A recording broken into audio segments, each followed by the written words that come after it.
तो बच्चों आज हम पढ़ेंगे एल्कीन चैप्टर। हमने जो लास्ट क्लासेस हुई थी हमारी, हमने क्या किया हुआ था, हमने कंप्लीट क्या क्या कर लिया था, ज़रा मुझे बताओगे। हमने ये एक तो कंप्लीट किया था एल्केन चैप्टर। कितने पार्ट में किया था? 2 पार्ट में।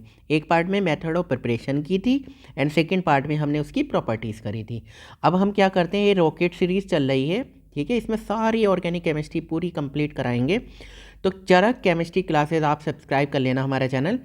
तो क्या है हमारा, आज पढ़ना है हमें एल्कीन। तो देखो हमें मेनली जो हमारा क्वेश्चन पूछा जाता है तो क्या क्या है, एक तो प्रॉपर्टीज़ है, ठीक है, उस पर्टिकुलर चीज़ की जो भी हम चैप्टर पढ़ रहे हैं, और first one is method of preparation. तो हम method of preparation and properties हमको पढ़नी है। तो अब शुरू करते हैं मेथड ऑफ प्रिपरेशन से। तो सबसे पहला नाम है, क्या है मेथड ऑफ प्रिपरेशन में? Hydrogenation.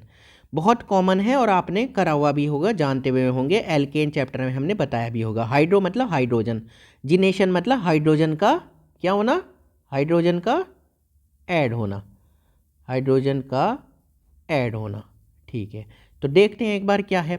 For preparation of cis alkene. अब मुझे बताओ सीस एल्कीन क्या है। देखो कुछ भी नहीं है सीस एल्कीन, आपको बहुत सिंपल तरीके से मैं बताऊं शॉर्ट में कि ये एल्कीन है, और अगर सेम टाइप के एटम मॉलिक्यूल सेम साइड में है तो सीस है, और अदर साइड में है सेम टाइप के तो क्या है, ट्रांस है। ठीक है बच्चों, तो ठीक है। अब देखो for preparation of cis alkene, अब हर चीज़ में तुमको क्या याद करना है, हर चीज़ में आपको याद करना है रिएजेंट। एक मिनट, हम कलर दूसरा चेंज कर सकते हैं। तो हर चीज़ में आपको याद करना है रिएजेंट। रिएजेंट कौन सा है सिस एल्कीन के लिए? तो पहला मेथड ऑफ प्रिपरेशन क्या है, हाइड्रोजनेशन। Hydrogenation fine. तो रिएजेंट कौन सा है? पैलेडियम और बेरियम सल्फेट BaSO4। इसका पर्टिकुलर नाम है लिंडलार कैटलिस्ट। ये आपको याद करना है और इम्पोर्टेंट है। क्या इम्पोर्टेंट है? कौन सा? ये रिएजेंट है। तो एक बार हम हल्का सा डार्क में कर देते हैं ताकि ये याद में रहे आगे तक। तो कौन सा रिएजेंट यूज़ कर रहे हैं हम for preparation of cis alkene में? रिएजेंट पैलेडियम बेरियम सल्फेट और लिंडलार्ड कैटलिस्ट के नाम से हम जानते हैं, ठीक है। और क्या है दूसरा? देखो एक हाइड्रोजन और पैलेडियम कार्बन, और हाइड्रोजन और पैलेडियम बेरियम सल्फेट या कैल्शियम कार्बोनेट। तो आपको ये रिएजेंट याद करने होंगे। कौन सी एल्केन बनेगी? ये बनेगी सिस एल्कीन, ठीक है। अब ये देखो ये क्या है, ये मुझे बताओ क्या है। ये है एल्केन है, एल्काइन है? ये है एल्काइन, ठीक है, ये है एल्काइन। ये पैलेडियम बेरियम सल्फेट ये मैंने बताया हुआ है ही। तो क्या बन जाएगी? Cis alkene. तो सिस एल्कीन नज़र आ रहा है, ठीक है। ये आर एक साइड में, ये आर दूसरी साइड में, ये हाइड्रोजन एक साइड में, ये हाइड्रोजन एक साइड में, तो दोनों एक साइड में मतलब सिस एल्कीन। अब मेथड ऑफ प्रिपरेशन का सेकेंड देखो, for preparation of trans alkene. Trans alkene मैंने बताया था, एक ये एल्कीन है, अगर सेम साइड में ये एक्स है और यहाँ पर बाई अलग, और ये एक्स अलग अलग अलग है ना, सामने हो रहे हैं, ठीक है। और ये सपोज करो कोई भी है, जेड है, कुछ भी है, तो ये अलग अलग हो गए, ठीक है। तो ये इसमें ट्रांस एल्कीन। अब देखो ट्रांस एल्कीन बहुत इंपॉर्टेंट, याद कर लेना, बर्च रिडक्शन। अलग से नेम से नीट में क्वेश्चन कई बार आ जाता है, क्या? बर्च रिडक्शन, ठीक है, ठीक है बच्चों।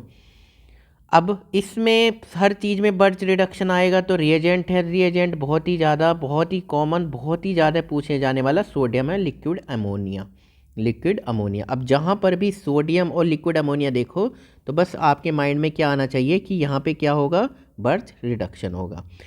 तो देखो ये देखो ये क्या है, एल्काइन है, ठीक है, एन इन आइन, तीन, ठीक है, 3 बॉन्ड है।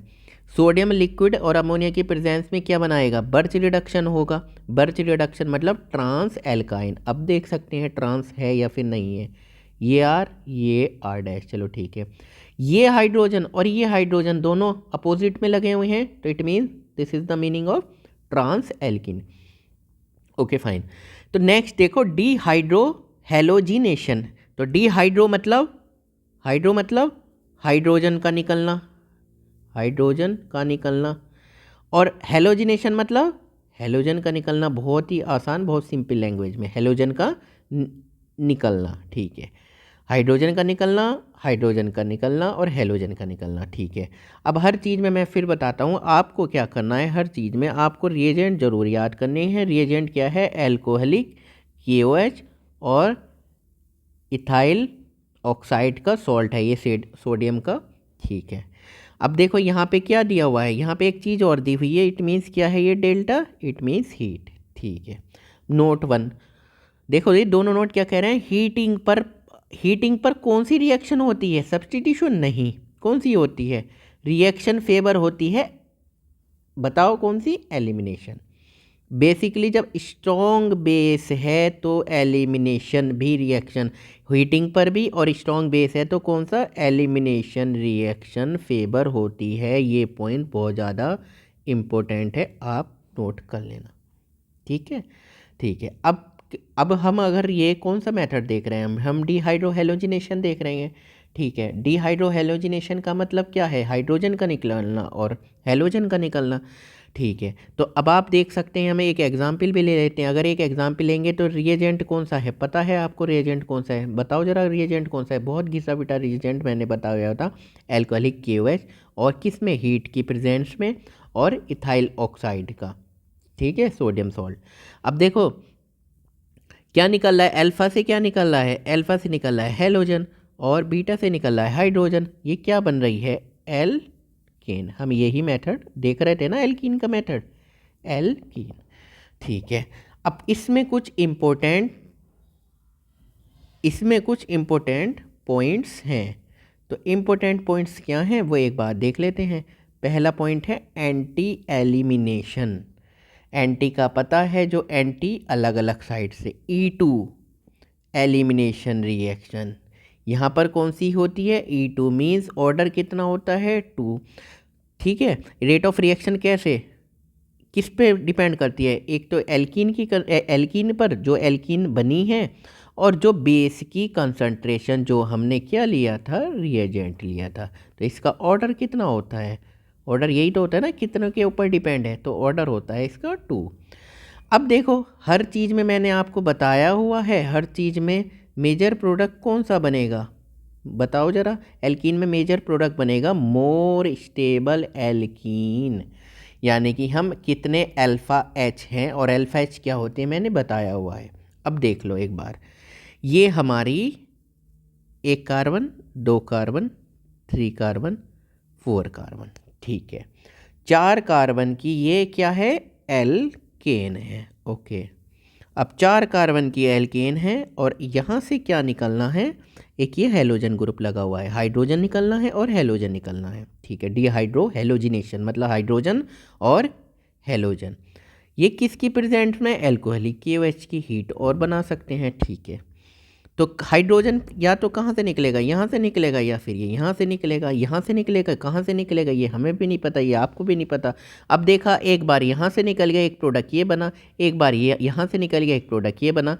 अब हमने देखा यहाँ पर कितने अल्फ़ा H हैं, यहाँ पर बैठ रहे थे 3 अल्फ़ा H, इस साइड में 3 अल्फ़ा H, तो टोटल इस एल्कीन के कितने अल्फ़ा H हुए, 6 अल्फ़ा H। सिर्फ 6 अल्फ़ा H का मतलब है ये कौन सा प्रोडक्ट बना, set-Jeff alkene. It means more stable होगा ना, कितना अल्फ़ा H निकलेंगे। ठीक है, अब इसमें 2 अल्फ़ा H निकलना है, तो ये माइनर प्रोडक्ट हुआ, बनते दोनों हैं, ये हाफ मैन प्रोडक्ट। अगर आपसे नीट में कई बार ये क्वेश्चन भी आ जाता है कि हाफ मैन प्रोडक्ट कौन सा होगा, तो आपको ये बताना है। ठीक है, अब एक थोड़ा सा note important point for NEET के लिए ये समझ लो, for bulky base less hindrance से हाइड्रोजन निकलेगा। लेस हिंड्रेंस से हाइड्रोजन निकलेगा मतलब बड़े प्यार से आराम से निकल जाएगा, कुछ चैचे पैपे नहीं करेगा। क्यों, क्योंकि बल्की बेस जब आएगा तो वो अंदर नहीं घुस पाएगा, अंदर नहीं घुस पाएगा ना। जैसे चोर तुम्हारे अगर घर आए, 8-10 चोर आए, तो वो क्या करेंगे, अगर वो एक साथ उन्हें चीज़ें चुरानी, एक साथ अंदर घर में जाना है, तो वो बाहर की चीज़ चुराएंगे ना, तो बस बाहर की चीज़ चुराएंगे, अंदर कमरे के अंदर मेन अंदर की नहीं चुराएंगे। अगर कोई 1-2 चीज़ आए, 1-2 चोर आएंगे, तो वो अंदर के चुराएंगे, बस ऐसे समझ लो। ठीक है, तो ये इथाइल बुटॉक्साइड है जो कि बल्कि बेस है। तो ये कहाँ से हाइड्रोजन रिमूव हो गया, और ये मेजर एल्कीन बन गई। ठीक है बच्चों, चलो कोई बात नहीं। अब यहाँ पे ये लिखा हुआ है मैंने, major product less substituted product होगा। ये बहुत ही ज़्यादा इम्पोर्टेंट पॉइंट है, इसको नोट कर लेना। कोई बात नहीं, अब नीचे हम देखते हैं। अब नीचे देखोगे तो डी हेलोजिनेशन मतलब, डी मतलब निकलना, शुद्ध हिंदी में लिख देते हैं डी मतलब निकलना, और हेलोजन मतलब हेलोजन का। और हेलोजन कौन कौन से होते हैं पता ही है पूरी दुनिया को, फ्लोरीन, क्लोरीन, ब्रोमीन। ठीक है, तो हम तो मोस्टली क्लोरीन ब्रोमीन की रिएक्शन की बात करते हैं, तो विसिनल डाइहैलाइड के थ्रू देख लो। तो चलो एग्जाम्पल भी देख लेते हैं।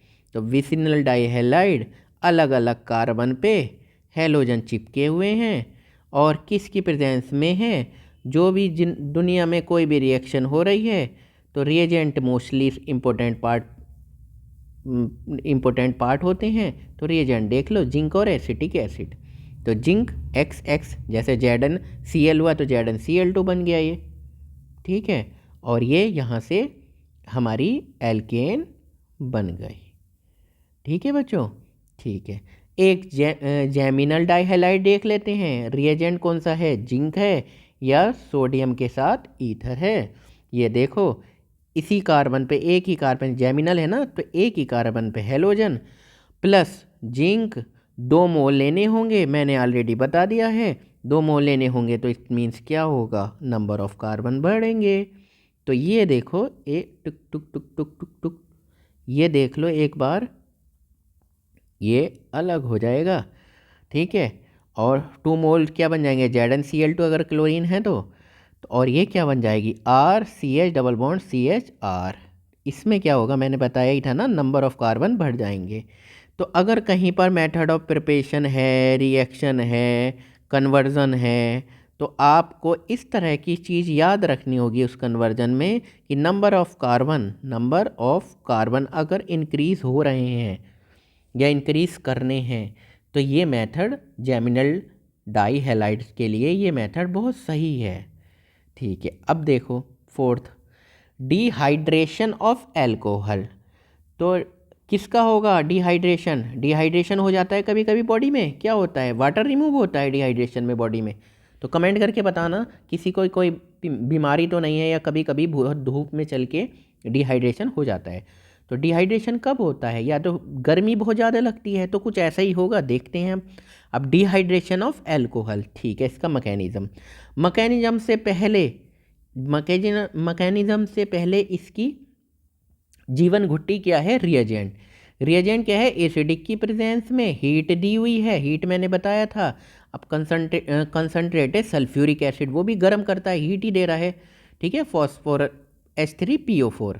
ठीक है, अब देखो, always more stable alkene is major product. ये पॉइंट थोड़ा सा सही से याद कर लेना कि more stable alkene is major product किसमें, डिहाइड्रेशन ऑफ एल्कोहल में more stable alkene is a major product. तो मोर स्टेबल अल्फा H के थ्रू देखोगे, ठीक है, और या किसी और चीज़ें के थ्रू देखोगे जो मैंने GOC में आपको पढ़ाई हुई होंगी, जनरल ऑर्गेनिक केमिस्ट्री में स्टेबिलिटी। तो अब एग्जाम्पल भी हम थोड़ा देख लेंगे तो सही रहेगा। एल्कोहल, ये एल्कोहल है, किसकी प्रेजेंस है, ये एसिडिक प्रेजेंस है, H+ देख के यहाँ पे लोन पेयर एकदम आपस में प्यार मोहब्बत करेंगे, OH2, और ये कैटायन बना और ये बॉन्ड निकल गया, तो वाटर रिमूव बड़े प्यार से हो जाएगा, क्योंकि सबको पता है वाटर रिमूवल होगा, गुड लिविंग ग्रुप है। ठीक है, अब ये बन गया है। ठीक है, अब पता है हाइड्राइड शिफ्ट होगा। ठीक है, हाइड्राइड शिफ्ट होगा ना, और ये इस मीन्स यहाँ पे कार्बोकैटायन आएगा, तो ये कार्बोकैटायन बन चुका है। कार्बोकैटायन यहाँ पे आ जाएगा। अब देख सकते हो आप, हाइड्राइड शिफ्ट के बाद कार्बोकैटायन आ गया यहाँ पे, क्यों आ गया, मोर स्टेबल कार्बोकैटायन है, कार्बोकैटायन कब स्टेबल ज़्यादा होता है, कब कम होता है, ये सब मैंने बताया हुआ है। अब रॉकेट सीरीज़ चल रही है, तो ये कौन सी सीरीज़ है, रॉकेट सीरीज़। तो हम 10-15 मिनट या आधे घंटे में एल्कीन पूरा ख़त्म कर देंगे।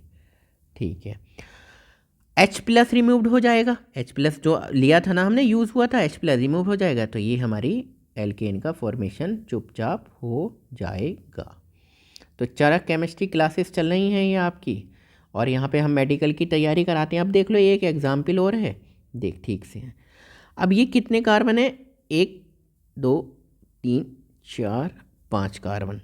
H प्लस प्रेजेंस, हीट दी हुई है, ठीक है। H प्लस जाके यहाँ लोन पेयर हैं, फटाफट मज़े से आपस में अटैक होंगे, वाटर का रिमूवल होगा, कार्बोकैटाइन बनेगा, ठीक है। कार्बोकैटाइन बनेगा, ये इधर से ऐसे जुड़ जाएगा, तो रिंग एक्सपेंशन होगा। पता है रिंग एक्सपेंशन बहुत ही ज़्यादा इंपॉर्टेंट है, बहुत बढ़िया बात है रिंग एक्सपेंशन। मतलब क्यों बढ़िया बात है, क्योंकि रिंग जब 6 कार्बन की रिंग तो बहुत बढ़िया है ना, क्यों, स्टेबल, बहुत बढ़िया, मतलब यहाँ पे स्टेबिलिटी से है। तो ठीक है, रिंग एक्सपेंशन हुआ, कार्बोकैटाइन बना, और ये यहाँ पर हमारी कार्बोकैटाइन बन के H प्लस रिमूव हो जाएगा, और 6 कार्बन रिंग भी बन गई, और ये डबल बॉन्ड आ गया H प्लस रिमूव होके, और ये हमारा एल्कीन का फॉर्मेशन हो गया बच्चों। ठीक है, एल्कीन का फॉर्मेशन हो गया। अब देखो प्रॉपर्टीज़ ऑफ एल्कीन हम नेक्स्ट क्लासेस में पढ़ेंगे, नेक्स्ट वीडियो में।